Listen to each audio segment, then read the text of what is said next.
Keling uka. Endi keldik. Tanıyapsizmi meni? Ha? Ha.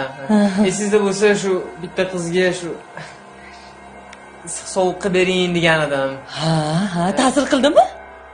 Ta'sir qildi. Ha, nafasim o'tkir ekanmi?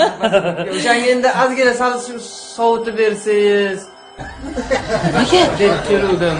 Shu o'sha o'tkir nafaslaringiz bilan shu haligi hal. nafasim o'tkirlik qilmadimi? Yo'q. Juda ham o'tkirlik qildi. Sevmay qo'ydingizmi? Yo'q, sevaman, hali ham sevaman. Uylandingizmi? Uylandim. Ota-onangizga yaxshi qarayaptimi? Qarayapti, qaramayapti emas. Ne, o'zingizga yaxshi qaramayaptimi? O'zimga ham yaxshi qarayapti. Shu baribir shu sal sovutib bersangiz yaxshi bo'lar deyman. Tushunmadim uka, nima uchun sovutib beraman? Hammasi yaxshi bo'lsa. Endi bilasizmi, sal Ha. yurishga qiynalyapman-da, sal sovutib bering. Yopishib qoldi, nafasim o'tkir ekan, juda o'tkir ekan. Qayersiz o'zim? Qanday qoladi? Chiqib